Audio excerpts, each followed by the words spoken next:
Hi friends, hope you are doing well. இது உங்கள் PS Anand. அறுபடை வீடு ட்ரிப்பு ஸ்டார்ட் பண்ணியிருக்கேன். ரொம்ப வருஷமாகவே போகணும் அறுபடை வீடுன்ற மாதிரி ஒரு இன்ட்ரெஸ்ட், அந்த ஆசை இருந்தது. ஸோ அதுக்கு ப்ராப்பரான டைம் அமையலை. ஸோ ஏதோ இப்போ தான் டைம் அமைஞ்ச மாரி ஒரு 4 நாள் பிளான் போட்டு நானும் என் ஃப்ரெண்டும் கிளம்பியிருக்கோம். ஸோ இது திருத்தணிலேருந்து ஸ்டார்ட் பண்ணுறேன்னா, சென்னைன்றதால பக்கம் வந்து திருத்தணி. ஸோ திருத்தணியில் ஸ்டார்ட் பண்ணிவிட்டு இங்கேருந்து நேராக சுவாமிமலை போகிறதா பிளானு. அதுக்கப்புறம் நெக்ஸ்ட் டே வந்து மதுரை, திருப்பரங்குன்றம், பழமுதிர்ச்சோலை, அதுக்கப்புறம் பழனி, அப்புறம் ஃபைனலாக திருச்செந்தூர். ஸோ இதான் எங்கள் டூர் பிளானு. நடுவில் வந்து 3 நாள் ஸ்டே, கும்பகோணத்தில் ஒரு ஸ்டே, அதுக்கப்புறம் மதுரை, அதுக்கப்புறம் திருச்செந்தூரில் ஒரு ஸ்டே. ஸோ 3 பிளேசஸில் ஸ்டே பண்ணுறதா பிளானு. ஸோ இதான் எங்கள் பிளானு. கிளம்பியிருக்கோம். ஸோ நல்லபடியாக சாமி பார்த்துட்டு நினைக்கிறேன். இது ஒரு இன்ஃபர்மேட்டிவ் வீடியோவாக இருக்கும். ஸோ அந்த வீடியோ பாருங்கள் ஃபுல்லாக. எனக்கு பிடிச்சிருந்தா ஒரு லைக் பண்ணுங்கள், ஷேர் பண்ணுங்கள், மறக்காமல் சப்ஸ்கிரைப் பண்ணுங்கள். So let's go to the video friends. Hello friends, பார்த்திங்கன்னா அறுபடை வீடு ட்ரிப்பு ஸ்டார்ட் பண்ணியிருக்கோம். சென்னையிலேருந்து கிளம்பி ஏர்லி மார்னிங் கிளம்பினோம். இங்கே ஒரு 7 மணிக்கு திருத்தணி வந்தோம். ஸோ எங்கள் கணக்குப்படி திருத்தணிக்கு அப்புறம் சுவாமிமலை, அதுக்கப்புறம் நெக்ஸ்ட் டே நாளைக்கு வந்து மதுரை, திருப்பரங்குன்றம், பழமுதிர்ச்சோலை, அப்புறம் பழனி, அதுக்கப்புறம் திருச்செந்தூர். அதான் எங்கள் பிளானு. ஸோ ஸ்டார்ட் பண்ணுறோம். இங்கே நல்லபடியாக சாமி பார்த்தாச்சு. ஃப்ரெண்டு கூட போகிறேன், ராஜராஜன், நானும் அவர் தான் 2 பேரும் தான் கிளம்பி போயிட்டுருக்கோம். இன்றைக்கி ஒரு 20 நிமிஷத்துக்குள்ளே சாமி பார்த்துட்டோம். திருத்தணியில் ரொம்பவே நிம்மதி, கூட்டம் ரொம்ப இல்லை. ஸோ அப்படியே சாப்பிட்டுட்டு டிஃபன் இங்கே வேலு ஹோட்டல் ஒன்று சொன்னாங்க, அது நல்லாயிருக்குன்னு சொல்லிட்டு வெஜ்ஜு அங்கே சாப்பிட்டுட்டு நேராக சுவாமிமலை தான். வீடியோ ஃபுல்லாக பாருங்கள். ஸோ இந்த அறுபடை வீடோட இன்ஃபர்மேஷன் நானும் சொல்கிறோம், எங்கே தங்கியிருக்கோம், எப்படி பிளான் பண்ணோன்ற மாதிரி. ஹலோ ஃப்ரெண்ட்ஸ், இந்த அறுபடை வீடு ட்ரிப்பு நாங்கள் வந்து காரில் தான் போனோம், ரோட் ட்ரிப்பாக தான் போனோம். பார்த்திங்கன்னா 4 நாள் நாங்கள் பிளான் பண்ணியிருந்தோம். ஸோ ஃபஸ்ட்டு நாள் காலையில் சென்னையிலேருந்து ஒரு 5:30க்கு கிளம்புனோம். கிளம்பிட்டு 7 மணிக்கெல்லாம் திருத்தணி நாங்கள் ரீச் பண்ணிட்டோம். ஸோ 8 மணிக்கு மேலே தான் சுவாமிக்கு அபிஷேகன்றதால 100 ரூபா டிக்கெட்டில் கூட்டம் கம்மியாக தான் இருந்தது. ஸோ 100 ரூபா டிக்கெட் எடுத்துகிட்டு நேராக போயிட்டோம். ஏன்னா 100 ரூபா டிக்கெட் எடுத்தால் தான் சாமியை பக்கத்துலேருந்து பார்க்க முடியுது இப்போல்லாம். ஸோ அதனால் இவ்வளோ தூரம் வரோம், அதனால் 100 ரூபா டிக்கெட் எடுத்துகிட்டு போய் பார்த்தோம். ஸோ நீங்களும் அறுபடை வீடு திருத்தணி ஃபஸ்ட்டு ஸ்டார்ட் பண்ணிங்கன்னா ஒரு 8 மணிக்குள்ளே காலையில் போயிட்டிங்கன்னா சீக்கிரமே மேக்ஸிமம் 1/2 ஹவருக்குள்ளே பார்த்துட்டு கிளம்பிடலாம்.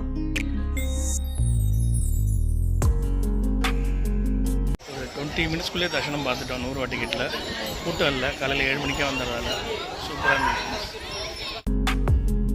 கோவில் தேவஸ்தான பிரசாதம் பொங்கல் கொடுத்தாங்க, சாப்பிட்டுட்டு அழகாக கிளம்பிட்டோம். காந்தி தாத்தா வேஷம் போட்டு ஒருத்தர் நிற்பார் எப்பயுமே, நீங்கள் போனீங்கன்னா பார்க்கலாம். நல்ல வெஜ் டிஃபன் எங்கே கிடைக்குன்னு கேட்டோம். எல்லோரும் ரெக்கமெண்ட் பண்ணது இந்த வேலு மெஸ் தான். நானும் கேள்விப்பட்டிருக்கேன் திருத்தணியில் இந்த வேலு மெஸ் ரொம்ப ஃபேமஸ்னு. Even breakfast and even for meals ரெண்டுக்குமே நல்லாயிருக்கும் கேள்விப்பட்டிருக்கோம். ஸோ நேராக போயிட்டு கோயிலேருந்து வெளியில் வரும்போது ரைட் சைடு எடுத்திங்கன்னா ஜஸ்ட் ஒரு 200 மீட்டர்ஸ்குள்ளேயே இந்த வேலு மெஸ்ஸை நீங்கள் ஐடென்டிஃபை பண்ணிடலாம். இங்கே ஃபேமஸ்னால் கார சட்னி, வடகரி, அதுபோல் அந்த கடலை சட்னி கொடுக்குறாங்க. ஒரு 5 விதமான சட்னி, சாம்பார், ஒரு அருமையான டிஃபன் ஃப்ரெண்ட்ஸ். நீங்கள் திருத்தணி விசிட் பண்ணிங்கன்னா அந்த வேலு மெஸ் கண்டிப்பாக போய் ட்ரை பண்ணுங்கள். டிஃபன் டைமாக இருந்தாலும் சரி, லஞ்ச் டைமாக இருந்தாலும் சரி, ரொம்பவே சூப்பராக இருக்கும். அதுபோல் இந்த இட்லி, பொங்கல், அதுக்கப்புறம் அங்கே கிடைக்கிற தோசை அப்படியே வேறு லெவல் ஃப்ரெண்ட்ஸ். நல்லா அந்த கடலை நெல்லில் பண்ணுறாங்க, சூப்பராக இருந்தது dosa. So Arupadai Veedu trip started with good note அப்படின்னு சொல்லலாம். இங்கேருந்து சாப்பிட்டு நேராக கும்பகோணத்துக்கு கிளம்பணும், அதாவது சுவாமிமலைக்கு. டிஃபன் பார்த்திங்கன்னா இங்கே நம்ம வேலு மெஸ்ஸில் சாப்பிட்டோம் திருத்தணியில். உண்மையிலே சூப்பர் ஃப்ரெண்ட்ஸ். மாதிரி இட்லி, பொங்கல், வடைலாம் சாப்பிட்டோம். எல்லாமே நல்லா இருந்தது. சட்னி எஸ்பெஷலி அந்த வேர்க்கடலை சட்னி, கார சட்னிலாம் ரொம்ப ஆத்தென்டிக்காக அந்த கும்பகோணம் ஸ்டைல் கார சட்னின்னு சொல்லுவாங்க, அந்த மாதிரி இருந்தது. ரொம்ப என்ஜாய் பண்ணி சாப்பிட்டோம். அதுவும் தோசை ஃபைனலாக சொன்னோம், ஒரு சிங்கிள் தோசை தான் சொன்னோம், நான் ட்ராவல் பண்ணாலும் லைட்டாக சாப்பிடணும்னு சொல்லிட்டு. பட் ஆசம், தோசை வேறு லெவல். நீங்கள் வந்தீங்கன்னா இந்த தோசை மஸ்ட்டு ட்ரை. கடலெண்ணெய் வாசத்தில் அந்த தோசை மொறுமொறுன்னு சும்மா வேறு லெவலில் இருக்குது, தாறுமாறு இருக்குது ஃப்ரெண்ட்ஸ். ஸோ நீங்களும் திருத்தணி சைடு வந்தீங்கன்னா கண்டிப்பாக அங்கே ட்ரை பண்ணுங்கள். வேலு மெஸ் வெஜிடேரியன் லஞ்சுக்கு இங்கே மீல்ஸும் இருக்குன்னு நினைக்கிறேன். ஸோ ட்ரை பண்ணலாம் ஃப்ரெண்ட்ஸ். திருத்தணி வந்து காலையில் ஒரு 9 மணிக்கெலாம் கிளம்பிட்டோம் கும்பகோணத்தை நோக்கி. கும்பகோணம் மதியம் ஒரு 2-2:15 ரீச் பண்ணிட்டோம். ஸ்ட்ரைட்டாக வந்து கௌரி கிருஷ்ணா ஹோட்டல் சாப்பிட போயிட்டோம். ஏன்னா கோயில் நடத்துறதுக்கு 4 மணி ஆகிடும். எங்களோட ஒரிஜினல் பிளான் என்னென்னா அன்றைக்கி நைட்டு கும்பகோணத்தில் ஸ்டே பண்ணிவிட்டு மறுநாள் வந்து மதுரைக்கு போகலாம் அப்படின்னு தான் பிளானு. ஸோ சாப்பிட்டுட்டு ரெஸ்ட் எடுத்துகிட்டு அதுக்கப்புறம் கோயிலுக்கு போகலாம் அப்படின்னு சொல்லிட்டு போய் நல்லா சாப்பிட்டோம். உண்மையிலேயே இந்த Gowri Krishna hotel worth for the money. 110 ரூபா தான் மீல்ஸு, அதுவும் அன்லிமிட்டட் மீல்ஸு. கூட்டு பொரியெல்லாம் நீங்கள் சாப்பிட அவங்க வச்சுக்கிட்டே இருக்காங்க. நீங்கள் எத்தனை தடவை சாப்பிட்டாலும் எத்தனை தடவை வேணாலும் அவங்க வைக்கிறாங்க. அதில் எந்த ஒரு குறையும் இல்லை. சர்வீஸ்லாம் உண்மையிலே சூப்பராக இருந்தது. இந்த பருப்பு பொடி, சாம்பார், வத்தக்குழம்பு, கல்யாண ரசம், அதுக்கப்புறம் மோர் எல்லாமே வேறு லெவல். ஒரு திருப்தியான அருமையான சாப்பாடு கும்பகோணத்தில் இந்த கௌரி கிருஷ்ணா ஹோட்டல் அப்படின்னு சொன்னால் மிகையாகாது அப்படின்னு தாங்க சொல்லணும். ஸோ நீங்களும் கும்பகோணம் போனீங்கன்னா டிஃபன் இல்லை சாப்பாடு இங்கே போய் ட்ரை பண்ணுங்கள். குழந்தைங்களும் ரொம்ப விரும்பி சாப்பிடுவாங்க. காரம் எல்லாமே ரொம்ப கம்மியாக ரொம்பவே ருசியாக இருந்தது ஃப்ரெண்ட்ஸ். இவங்க ஹோட்டலுக்கு மேலே லாட்ஜிங்கும் இருக்குதுன்னு நினைக்கிறேன். செக் பண்ணி பாருங்கள். நாங்கள் சாப்பிட்டுட்டு எங்களோட ஹோம் ஸ்டே நாங்கள் புக் பண்ணியிருந்தோம். ஸ்ரீ ஹோம் ஸ்டே அப்படின்னு சொல்லிட்டு ரொம்ப நாமினலான ப்ரைஸு 1500 to 2000 தான். இந்த ஹோம் ஸ்டேஸ்லாம் ரீசெண்ட் டைம்ஸில் ரொம்பவே ஃபேமஸ் ஆகிட்டு இருக்குது. எஸ்பெஷலி டெம்பிள் டவுன்ஸில், ஈவன் சிதம்பரமாக இருக்கட்டும், கும்பகோணமாக இருக்கட்டும், எல்லா இடத்துலையும் கம்பேரிட்டிவ்லி காஸ்ட் வைஸ் எக்கனாமிக்கல் அப்படின்னு சொல்லலாம் ஹோட்டல்ஸை கம்பேர் பண்ணுறதுக்கு. ப்ளஸ் இந்த ஹோம் ஸ்டே பார்த்தீங்கன்னா ஸ்ரீ ஹோம் ஸ்டேன்னு கூகுளில் நீங்கள் போட்டிங்கனாலே வரும். ஓனர்ஸ் கீழே இருக்காங்க. ஃபர்ஸ்ட் ஃப்ளோரில் இந்த ஹோம் ஸ்டேவை அவங்க மெயின்டைன் பண்ணிகிட்டு இருக்காங்க. 2 பெரிய பெட்ரூம், அதில் 2மே ஏசி ரூம்ஸ் தான். நல்ல பெரிய பெட்டு. அதுக்கப்புறம் பார்த்தீங்கன்னா இங்கே கிச்சனும் இருக்குது. எல்லா யூட்டன்சில்ஸும் வச்சுருக்காங்க. நீங்கள் ஃபேமிலியோட ஒரு 4-5 பேர் போனாலும் அழகாக இங்கே தங்கிட்டு வரலாம். Cost wise economical. இதுமாதிரி இன்வெர்ட்டர் எல்லாமே இருக்குது. வாஷ்ரூமும் நீட்டாக இருந்தது. இந்த ஹோம் ஸ்டே கும்பகோணம் சிட்டிலேருந்து ஒரு 1 கிலோமீட்டர் அவுட்டர் அப்படின்னு சொல்லலாம். அதாவது இந்த ஏரியாவில் நகர்லாம் இருக்கும் பார்த்தீங்களா, அந்த ஏரியாவில் இருக்குது. எங்கள் ஒரிஜினல் பிளானு சுவாமிமலையில் சாமியை பார்த்துட்டு இங்கே வந்து நைட்டு தங்கிட்டு நெக்ஸ்ட் டே ஏர்லி மார்னிங் கிளம்பி மதுரை போகிறது தான் பிளானு. பட் அங்கே நாங்கள் சீக்கிரமே போயிட்டோம். அங்கே போயிட்டு ஒரு சடனாக பிளானை சேஞ்ச் பண்ணோம். சுவாமிமலையில் சீக்கிரம் சாமி பார்த்துட்டோன்னா ஒரு 5 மணிக்குள்ளே ஸ்ட்ரெயிட்டாக மதுரை திருப்பரங்குன்றம் போய் அங்கேயும் சாமியை பார்த்துடலாம், அங்கே ஸ்டே பண்ண தேவையில்லை அப்படின்றத அங்கே போய் தான் டிசைட் பண்ணோம். நாங்கள் நினச்ச மாதிரியே சுவாமிமலையில் நட திறந்தாங்க. கூட்டம் ரொம்ப இல்லை. 100 ரூபா டிக்கெட் எடுத்துகிட்டு தான் போனோம். ஏன்னா சாமியை பக்கத்தில் பார்க்கணும், இவ்வளோ தூரம் வரோம், அறுபடையோட ட்ரிப்பு. ஸோ அதனால் 100 ரூபா டிக்கெட் எடுத்துகிட்டு நானும் ஃப்ரெண்டும் தான் போனோம். ஓமனும் பிரணவ மந்திரத்தை முருகர் தன் தந்தையான சிவனுக்கே உபதேசம் செய்த இடம் தான் இது சுவாமிமலை. ஸோ ஃப்ரெண்ட்ஸ், 2வது படையோடு நம்ம கணக்குப்படி சுவாமிமலையில் தரிசனம் பண்ணிட்டோம். உண்மையிலே இது வரைக்கும் இப்படி ஒரு தரிசனம் நான் பார்த்ததே இல்லை. ஆனால் திருத்தணியாக இருக்கட்டும், இங்கே சுவாமிமலையாக இருக்கட்டும், அவ்வளோ சூப்பரான தரிசனம். ஒரு 5 நிமிஷம் நிற்க வச்சுட்டாங்க சாமிக்கிட்ட. ஸோ 5 நிமிஷம் நின்னோம். கூட்டம் இல்லை ஆக்சுவலாக. ஸோ ரொம்பவே சூப்பரான தரிசனம், ரொம்பவே சந்தோஷமாக இருக்குது. நட திறக்கிறது 4 மணி. நாங்கள் ஒரு 4:15 வந்துட்டோம். ஒரு 5 மணிக்கெலாம் சாமி பார்த்துட்டு கீழே இறங்கிட்டோம். 100 ரூபா டிக்கெட்டில் தான் போனோம். ஏன்னா சாமி பக்கத்தில் பார்க்கணும், எவ்வளோ தூரம் வரோம். ஸோ ரொம்பவே சூப்பர் தரிசனம். ஸோ என்னென்னா பிளானில் ஒரு சடன் சேஞ்சு. நாளைக்கு மார்னிங் தான் மதுரை போகிறதா இருந்தது. இப்போ டைம் இருக்கிறதால இப்போயே ட்ரை பண்ணலான்னு சொல்லிட்டு கும்பகோணத்தில் பிளாக் பண்ணி இந்த ஹோட்டல் நம்ம கேன்சல் பண்ணிவிட்டு மதுரையில் ஆல்ரெடி நாங்கள் இன்ஃபார்ம் பண்ணிட்டோம். So we are going to Madurai. So மதுரையில் பார்க்கலாம் ஃப்ரெண்ட்ஸ். சுவாமிமலையிலேருந்து மதுரை 4 மணி நேரம் காமிச்சது. ஏதோ ஒரு குருட்டு தேரத்தில் கிளம்பிட்டோம். 9 மணிக்கு நட சாத்திடுவாங்க. அதுக்குள்ளே கிளம்பிடலான்ட்டு 5 மணிக்கெலாம் கிளம்பணும். கும்பகோணத்தில் ரூமை கேன்சல் பண்ணாலும் ஃபுல் பேமெண்ட் பண்ணிட்டோம். பார்த்திங்கன்னா வழியில் செமத்தியான மழை. ஒரு 1/2 மணி நேரம் எங்களுக்கு லேக் அப்படின்னு சொல்லலாம். பட் மழை விட்டவுடனே வண்டியில் விட்ட ஸ்பீடாக பிடிச்சிட்டோம். அதுக்கப்புறம் கரெக்டாக 8:30 மணிக்கெல்லாம் திருப்பரங்குன்றம் போயிட்டு 100 ரூபா டிக்கெட் எடுத்துகிட்டு கரெக்டாக அர்த்தஜாம பூஜைக்கு முன்னாடி உள்ளே போயிட்டோம். நாங்கள் டிக்கெட் எடுத்த உடனே டிக்கெட் கவுண்டரை க்ளோஸ் பண்ணிட்டாங்க. கரெக்டான டைமிங் அப்படின்னு சொல்லலாம். ஃபஸ்ட் டைம் ஒரு முருகர் கோயில், அதுவும் அறுபடை வீடு உள்ள முருகர் கோயிலில் அர்த்தஜாம பூஜை பார்க்குற ஒரு எக்ஸ்பீரியன்ஸ் உண்மையிலேயே சூப்பர் ஃப்ரெண்ட்ஸ். அருமையான தரிசனம். ஒரு 1 ஹவரில் வெளியில் வந்து. ஸோ ஃப்ரெண்ட்ஸ், பார்த்தீங்கன்னா இன்றைக்கி ஃபஸ்ட்டு டே 3வது படை வீடாக எங்களோட கணக்குப்படி திருப்பரங்குன்றமும் கவர் பண்ணிட்டோம். காலையில் திருத்தணியில் ஸ்டார்ட் பண்ணோம், சுவாமிமலை போனோம். ஸோ நைட்டு கரெக்டாக நாங்கள் வரும்போது கோயில் சாத்துறதுக்கு ஒரு 1/4 மணி நேரத்துக்கு முன்னாடி வந்தோம். சூப்பராக அர்த்தஜாம பூஜை பார்த்தோம். உண்மையிலேயே அது பிளஸ்ஸிங் தான் சொல்லணும்.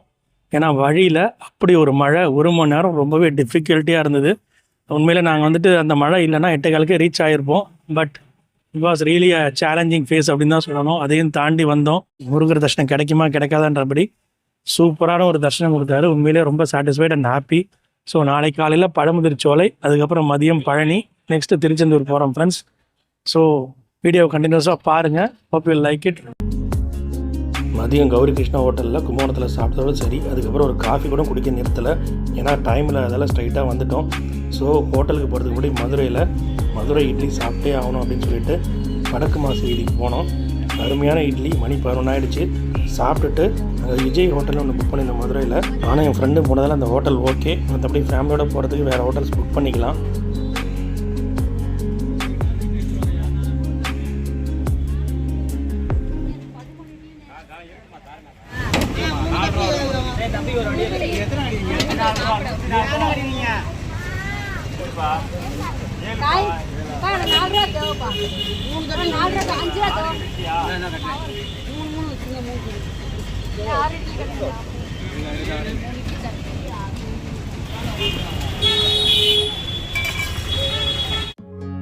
மதுரைனா மல்லிகைப்பூ, அது மாதிரி மதுரைனா மல்லிகைப்பூ மாதிரி இட்லி, அந்த உவமை ரெண்டுத்துக்குமே பொருந்தும் அப்படின்னு சொல்லலாம்.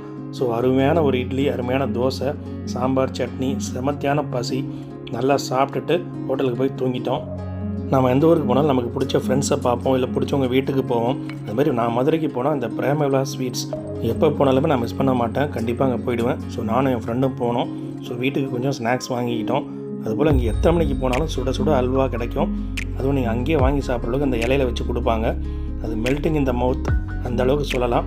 அந்த சுட சுட அல்வாவை காலையில் 8 மணிக்கே பழமுதிர்ச்சோலை போகிற வழியிலேயே வாங்கி சாப்பிட்டோம். நீங்களும் மதுரைக்கு போனீங்கன்னா இந்த கடையை மிஸ் பண்ணாமல் போய் ட்ரை பண்ணி பாருங்கள். அல்வா கிடைக்கிற ஸ்வீட்ஸ் அண்ட் சேவரிஸ் எதுவாக இருந்தாலுமே அவ்வளோ சூப்பராக இருக்கும் ஃப்ரெண்ட்ஸ், கண்டிப்பாக ட்ரை பண்ணுங்கள். அல்வாவை சாப்பிட்டு மார்னிங் பிரேக்ஃபாஸ்ட்டும் சாப்பிடல, ஸ்ட்ரைட்டாக பழமுதிர்ச்சோலை போய் சாமியை தரிசனம் பண்ணிவிட்டு அதுக்கப்புறம் சாப்பிட்டுக்கலாம் அப்படின்ற ஒரு பிளானில் கிளம்பிட்டோம். அங்கேருந்து கரெக்டாக ஒரு 40 மினிட்ஸ் எங்களுக்கு ஆச்சு. ரோடெல்லாம் ஃப்ரீயாக இருந்தது. ஆக்சுவலாக நாங்கள் போன அன்றைக்கி ஆடி 3வது வெள்ளி, அதனால் அழகர் கோவிலை தாண்டி தான் நாங்கள் பழமுதிர்ச்சோலை போகணும். அதனால் போகிற வழியில் பார்த்திங்கன்னா மக்கள்லாம் அழகர் கோயிலுக்கு வரவங்க கூட்டம் ரொம்ப அதிகமாக இருந்தது. நிறைய பேர் பொங்கல்லாம் வச்சுட்டு இருந்தாங்க. அதுபோல் அழகர் கோயிலை பார்த்து முடிச்சுட்டு முக்கால்வாசி பேர் பழமுதிர்ச்சோலைக்கு வந்து முருகனை வழிபடுறாங்க. பட் நான் கொஞ்சம் நேரமே போயிட்டதால் ரொம்ப கும்பல் இல்லை. நீங்கள் ஸ்ட்ரைட்டாக பழமுதிர்ச்சோலைக்கே போயிடலாம். அங்கே கார் பார்க்கிங்லாம் இருக்குது, ஸ்பேஷியஸாக நிறுத்திட்டு நாங்கள் உள்ளே போயிட்டு 100 ரூபா டிக்கெட் வாங்கிட்டு தான் தரிசனம் பார்க்குறதுக்கு போனோம். ஃப்ரீ தரிசனக்குவே ரொம்ப ஃப்ரீயாக தான் இருந்தது. அதில் ஒரு 10 நிமிஷத்துலேயே பார்த்துற அளவுக்கு தான் இருந்தது. பட் 100 ரூபா டிக்கெட் வாங்கிட்டு போனீங்கன்னா உங்களை உள்ளே உட்கார வச்சு சுவாமிக்கு பூஜை பண்ணி பிரசாதம்லாம் கொடுக்குறாங்க. ஸோ அறுபடை வீடு இவ்வளோ தூரம் போகிறதால நாங்கள் 100 ரூபா டிக்கெட் வாங்கிட்டு தான் உள்ளே போயிட்டு சாமியை தரிசனம் பண்ணிட்டு வெளில வந்தோம். ஸோ ஃப்ரெண்ட்ஸ், இப்போ பார்த்தீங்கன்னா 2வது நாள் பழமுதிர்ச்சோலை சாமி பார்த்தாச்சு. காலையிலே வந்துட்டு சாமி சூப்பராக 100 ரூபா டிக்கெட்டில் போனோம். உள்ளே உட்கார வச்சு தரிசனம் காமிச்சாங்க. ரொம்ப ரொம்ப அருமையாக இருந்தது. ஸோ ரொம்ப ஹாப்பி. காலையில் ஃபஸ்ட்டு தரிசனமே பார்த்த ஒரு ஃபீலு. ஸோ நெக்ஸ்ட்டு பயணி போயிட்டுருக்கோம் ஃப்ரெண்ட்ஸ். இது பார்த்திங்கன்னா மதுரையிலேருந்து நாங்கள் ஒரு 40 மினிட்ஸில் மேக்ஸிமம் வந்துவிட்டோம். ஏன்னா ஒரு 30 கிலோமீட்டர் தான், சீக்கிரமே வந்துவிட்டோம். காலையில் எழுந்துட்டு ஒரு 8:30 மணிக்கு கிளம்புன்னு நினைக்கிறேன். 9:15 வந்தோம். ஒரு 10-15 நிமிஷம் தான் ஆச்சு. 100 ரூபா டிக்கெட்டில் உட்கார வச்சு நல்லா தரிசனம் பார்த்தோம். ரொம்ப நல்லா இருந்தது. ஸோ பழமுதிர்ச்சோலை வைப்ஸே டிஃப்ரென்ஸு. சுட்ட பழம் வேணுமா சுடாத பழம் வேணுமான்னு முருகர் அவையார்கிட்ட கேட்ட இந்த இடம் தான் அது. ரொம்ப சூப்பராக இருந்தது ஃப்ரெண்ட்ஸ். அங்கேருந்து ஒரு 10-11 மணிக்கெலாம் நேராக பயணிக்கு நோக்கி வண்டியை விட்டாச்சு. ஸோ பிரேக்ஃபாஸ்ட்டு சாப்பிட நல்லா பசி. வழியில் இந்த ஹோட்டல் உள்ள லக்கிலி திண்டுக்கல் ரோட்டில் அம்மாவும் அவங்க பொண்ணும் நடத்துகிற ஒரு சின்ன இட்லி கடை இருந்தது. இங்கே இருக்கிறது இட்லியும் தோசையும் மட்டும்தான். அதுபோல் சட்னி சாம்பார் சூப்பராக இருந்தது. நல்லா சுட சுட இட்லி எடுத்து கொடுத்தாங்க. நம்ம வீட்டில் சாப்பிட்ற டைப்பில் ஒரு 4 இட்லி ஒரு தோசையை சாப்பிட்டு அழகாக கிளம்புனோம். வயிறும் ஃபுல்லு, மனசும் ஃபுல்லான மாதிரி ஒரு ஃபீலு. ஸோ இது வந்து ஆன் த வேல நாங்கள் போன ஒரு சின்ன கடை, இதுக்கு பேர்லாம் இல்லை, திண்டுக்கல் ரோட்டில் இருந்தது. சூப்பரான கடை ஃப்ரெண்ட்ஸ். நல்லா என்ஜாய் பண்ணி நான் ஃப்ரெண்டும் சாப்பிட்டோம்.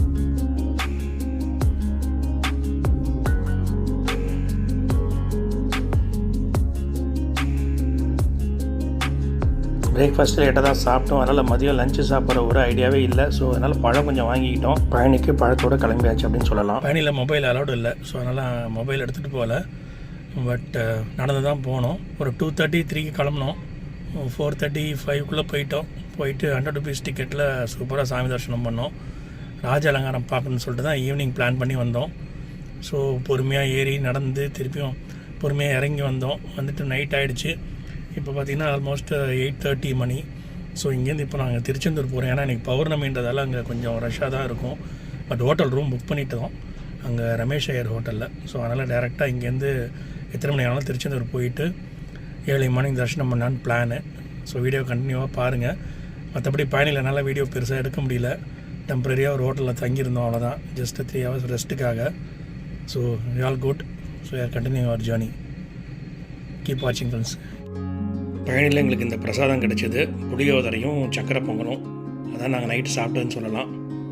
நைட்டு ஒரு 2:30 மணிக்கெல்லாம் திருச்செந்தூர் வந்துவிட்டோம். ரமேஷ் ஐயர் ஹோட்டலில் ரூம் புக் பண்ணியிருந்தேன்.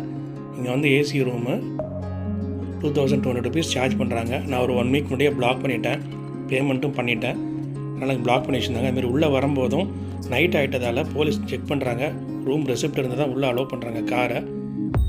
ஸோ வந்துட்டு நைட்டு 2:30 மணிக்கு படுத்துட்டு காலையில் எந்திரிச்சு தரிசனம் பார்க்கலான்றது தான் பிளானு. பட் செம்ம டயர்டு, எங்களால் எந்திரிக்கவே முடியல. 10:30-11 மணி ஆகிடுச்சு நாங்கள் எந்திரிச்சு கிளம்ப. Hi friends from Tiruchendur. Night ஒரு 2:30 மணிக்கு தான் ரீச் ஆனோம். அங்கே ஒரு 9 மணிக்கு கிளம்பினோம் பழனிலேருந்து. ஒரே ஒரு ஸ்டாப் தான், ஜஸ்ட்டு காஃபி சாப்பிட்டோம். அதுக்கப்புறம் ஸ்ட்ரைட்டாக திருச்செந்தூர் வந்தாச்சு. ஸோ ரூம் ஆல்ரெடி புக் பண்ணியிருந்தோம் ரமேஷ் ஐயர் ஹோட்டலில். ஸோ அதனால் ரூமுக்கு ஒன்றும் பிரச்சனை இல்லை. வந்து நல்லா சூப்பராக ஒரு தூக்கத்தை போட்டாச்சு. Feeling relaxed. ஸோ இப்போ வந்துட்டு தரிசனம் பார்க்குறதுக்கு மணி இப்போது 8:45 ஆகிடுச்சு. ஆக்சுவலாக ஒரு 6-6:30 கிளம்பலாம் தான் பிளானு. பட்டு செம்ம டயர்டு, ஃப்ரெண்டும் அவருக்கும் செம்ம டயர்டு. ஸோ அதனால் இப்போ கிளம்புறோம். பிரேக்ஃபாஸ்ட் சாப்பிட்டுட்டு 100 rupees தரிசனம் தான், எங்கள் ஆப்ஷன் எதுவும் கிடையாது. பழனியில் நேற்றுலாம் ராஜ அலங்காரம் பார்த்தோம். இது வரைக்கும் நான் பார்த்ததே இல்லை. ராஜ அலங்காரம் பார்க்கணும் அப்படின்னு சொல்லிட்டு தான் பிளான் பண்ணியே போனோம். வேறு லெவல் ஃப்ரெண்ட்ஸ், உண்மையிலேயே அருமையாக இருந்தது. ஸோ பாருங்கள் வீடியோவை. திருச்செந்தூர் போயிட்டு வந்துட்டு I will share my experience. Overall எக்ஸ்பீரியன்ஸும் நான் ஷேர் பண்ணுறேன். ஜஸ்ட் கீப் வாட்சிங் ஃப்ரெண்ட்ஸ். நான் கிளம்ப ஒரு 9 கிட்ட ஆகிடுச்சு. அதுக்கப்புறம் நல்ல பசி, நைட்டே சரியாக சாப்பிடல. ஸோ நேராக காவேரி ஹோட்டல் போயிட்டோம். அதான் favourite hotel and best hotel நான் சொல்லுவேன் திருச்செந்தூரில். எல்லாமே இங்கே அருமையாக இருக்கும், டிஃபன் சாப்பாடு. ஸோ எங்கள் ஃபேவரட்டான இட்லி சொல்லிட்டோம், வடை நல்லா சாப்பிட்டோம். சாப்பிட்டுட்டு தர்ஷனத்துக்கு போகலாம் அப்படின்னு சொல்லிட்டு தான். பட் செமத்தியான கூட்டம். ஏன்னா பௌர்ணமிக்கு நிறைய பேர் நைட் இங்கே ஸ்டே பண்ணியிருந்தாங்க போல். ஸோ அவங்க எல்லாருமே மார்னிங் தர்ஷனத்துக்கு வந்திருந்தாங்க. அதுவும் பார்த்திங்கன்னா இப்போலாம் ஃப்ரீ தர்ஷனத்தோட 100 ரூபா தர்ஷனத்துக்கு கூட்டம் ரொம்பவே அதிகமாக இருக்குது.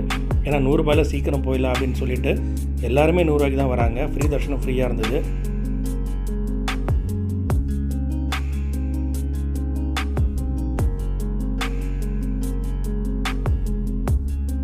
சரி, ஃபஸ்ட்டு ஒரு ரவுண்டு வரலாம் அப்படின்னு சொல்லிட்டு சும்மா ஒரு ரவுண்டு வந்தோம் கோவிலை. கூட்டம் நிலைமை எப்படி இருக்குது அப்படின்னு பார்க்குறதுக்கு. உண்மையிலேயே கூட்டம் வேறு லெவல். ஸோ எங்களுக்கே கொஞ்சம் பயமாக தான் இருந்தது. 100 ரூபா டிக்கெட்டுக்கு நம்மளால் கண்டிப்பாக போக முடியுமா, 4 மணி நேரம் 5 மணி நேரம் ஆனாலும் பரவாயில்ல நினச்சாலும் அதை விட டைம் கூட ஆகும் போல் தான் தெரிஞ்சுது. பார்த்திங்கன்னா இங்கே நிற்கிற கூட்டம் இருக்கு இல்லையா, இந்த கூட்டத்தில் நாங்கள் லாஸ்ட்டாக நின்னோம். ஒரு 50 அடி நவுறதுக்கு எங்களுக்கு ஒரு 2.5 மணி நேரம் ஆச்சு. மணி ஒரு 11 ஆகிடுச்சு. வெயில் வேறு தாங்க முடியல, வெயில் வேர்த்துக்கிட்டே இருந்தது. மக்கள்லாம் பாவம் ரொம்ப கஷ்டப்பட்டு நின்றுருந்தாங்க. ஸோ நாங்கள் அப்போ டிசைட் பண்ணோம் இது வேலைக்காகாது. ஏன்னா ஹோட்டலில் ரூம் போட்டிருந்தோம், போயிட்டு ரெஸ்ட் எடுத்துகிட்டு ஈவினிங் வரலாம் ஒரு 4 மணிக்கு, கூட்டம் கம்மியாகிடும் அப்படின்னு சொல்லிட்டு நாங்கள் கிளம்பிட்டோம். ஆக்சுவலாக 2.5 மணி நேரம் அங்கே வெயிட் பண்ணிவிட்டு அதுக்கப்புறம் தான் கிளம்பினோம். ரூமில் போயிட்டு ரெஸ்ட் எடுத்துகிட்டு 4 மணிக்கு வந்து நின்னோம். அப்போ பாதி கூட்டம் இல்லை. பட் அதுக்கே எங்களுக்கு ஒரு 5 மணி நேரம் ஆச்சு. 4 மணிக்கு போனோம். சாமி பார்க்கும்போது உள்ளே 8:15, வெளியில் வரும்போது எல்லாம் முடிச்சுட்டு மணி 9 ஆகிடுச்சிங்க. ஸோ திருச்செந்தூர் எப்பயுமே நீங்கள் அறுபடை வீடு பிளான் பண்ணும்போது லாஸ்ட்டாக வச்சுக்கோங்க. ஏன்னா டைம் நம்ம கையில் இல்லை, அது கூட்டத்தை பொறுத்து தான். அறுபடை வீடை முடிச்சிட்டோம். அருமையான தரிசனம், நல்லா இருந்தது. எப்படி இருந்தது ராஜா, நல்லா இருந்ததா? எல்லா இடத்துலையும் நல்லா இருந்தது, சூப்பராக. ரொம்ப டயர்டாக இருக்காப்புல. காலையில் தான் சாப்பிட்டோம், மதியம் சாப்பிடல. ஆல்மோஸ்ட் நான் சொன்ன மாதிரி 4லேருந்து 4.5 மணி நேரம் ஆகிடுச்சு. ஸோ நேராக போய் சாப்பிட்டுட்டு சென்னை ஸ்டார்ட் பண்ண வேண்டியதான். மணி இப்போது 8:30 ஆகிடுச்சு. சாட்டர்டே. சூப்பரான ஒரு எக்ஸ்பீரியன்ஸ்னு சொல்லுவேன். ஸோ அறுபடை வீடு ட்ரிப்பை வெற்றிகரமாக முடிச்சிட்டோம் ஃப்ரெண்ட்ஸ். திருச்செந்தூரில் சூப்பராக தரிசனம் பார்த்தாச்சு. ஆக்சுவலி இன்றைக்கி பௌர்ணமி. காலையிலே வந்தோம், ஒரு 10 மணிக்கிட்ட வந்தோம். செம்மத்தியான ரஷ்ஷு. ஒரு 7 மணி நேரம் 8 மணி நேரம் கிட்ட ஆகும் போல் தெரிஞ்சுது. அதனால் 2 மணி நேரம் நின்னோம். பட் க்யூ மூவே ஆகலை. ஸோ அதனால் ரூமில் போய் ரெஸ்ட் எடுத்துகிட்டு சாயங்காலம் 4 மணிக்கு வந்தோம். திருப்பியும் நினச்ச மாதிரியே க்யூ வந்துட்டு 100 ரூபா கவுண்டர் தான், ஓரளவு ஃப்ரீயாக இருந்தது. ஸோ அதனால் போனோம், ஸ்டார்ட் பண்ணோம். ஒரு 4 மணி நேரம் ஆச்சு தர்ஷனத்துக்கு. பட் சூப்பரான தர்ஷனம். விஸ்வரூப தர்ஷனம் பார்த்தோம். இது வரைக்கும் பார்த்ததே இல்லை. உங்கள் அறுபடை வீடு ஃபைனலாக கம்ப்ளீட் ஆகிடுச்சு. மதியம் நாங்கள் சாப்பிட்றதுல நல்லா பசி. அதனால் ஃபஸ்ட்டு ஹோட்டலுக்கு போயிட்டோம் சாப்பிட. அதுபோல் இந்த ட்ரிப் வந்து சூப்பராகவே எங்களுக்கு அமைஞ்சுது. இது ரோட் ட்ரிப், காரில் தான் போனோம். ஸோ ஓவராலாக எங்கள் எக்ஸ்பென்ஸ் பார்த்திங்கன்னா 26,000 ஆச்சு. அதில் பெட்ரோலுக்கு ஒரு 10,000 ரூபா, 3 தடவை டேங்கை ஃபில் பண்ணோம். அப்புறம் டோல்கேட்டு ஒரு 2,200, அப்புறம் ஹோட்டல் இதெல்லாம் ஒரு 6,000 to 7,000 ஆச்சு. மற்றபடி கோயிலில் டிக்கெட் எடுத்தது, சாப்பிட்டது, இதர செலவுகள் இது எல்லாமே ரிமைனிங் அப்படி நீங்கள் வச்சுக்கலாம். ஸோ ஆளுக்கு 13,000 ரூபா நாங்கள் ஷேர் பண்ணிக்கிட்டோம். எங்கள் ட்ரிப்புக்கு ஓவராலாக ஆன செலவு இதுதான் ஃப்ரெண்ட்ஸ். ஸோ நல்லா சாப்பிட்டோம். சாப்பிட்டு ஹோட்டலில் போய்ட்டு ஒரு 1/2 hour ரெஸ்ட் எடுத்துகிட்டு 10 மணிக்கெலாம் நைட்டு வண்டியை சென்னைக்கு எடுத்துட்டோம். காலையில் 7:30 மணி 7:45 சென்னை ரீச் ஆகிடுச்சு. ஃபுல் நைட் டிரைவ் நான் தான் ஓட்டினேன். 2 பேருமே தூங்காமல் தான் வந்தோம். காலையில் வீட்டுக்கு வந்து நல்ல ஒரு தூக்கத்தை போட்டாச்சு. ஸோ ஓவராலாக இந்த அறுபடை வீடு ட்ரிப் எங்களுக்கு ஒரு நல்ல ஒரு எக்ஸ்பீரியன்ஸ் அமைஞ்சுது. உண்மையிலேயே feeling blessed and once in A life time experience மாதிரி நாங்கள் ஃபீல் பண்ணோம். ஸோ உங்களுக்கு இந்த அறுபடை வீடு ட்ரிப் நீங்கள் சென்னையிலேருந்து பிளான் பண்ணுறீங்கன்னா உங்களுக்கு ஏதாச்சும் டவுட்ஸ் இருந்தால் கமெண்ட் பண்ணுங்கள், நான் உங்களுக்கு ஆன்சர் பண்ணுறேன். இந்த வீடியோ உங்களுக்கு பிடிச்சிருந்தால் லைக் பண்ணுங்கள், ஃப்ரெண்ட்ஸ் கூட ஷேர் பண்ணுங்கள், ஒரு டவுட்ஸ்னால் கமெண்ட் பண்ணுங்கள், மறக்காமல் சப்ஸ்கிரைப் பண்ணிக்கோங்க. ஸோ உண்மையிலேயே ஆல் டுகெதர் ஒரு 2 நாள் மேக்ஸிமம் 3 நாளுக்குள்ளே அறுபடை வீடு முடிப்புன்னு நினச்சி கூட பார்க்கல. உண்மையிலேயே it was like very awesome and divineful experience. செம்மையாக இருந்தது ஃப்ரெண்ட்ஸ். இன்னும் என்னோடய எக்ஸ்பீரியன்ஸை நான் டீட்டெயிலாக சொல்கிறேன் உங்களுக்கு இன்னொரு வீடியோவில். ஸோ தேங்க்ஸ் ஃபார் வாட்சிங் ஃப்ரெண்ட்ஸ்.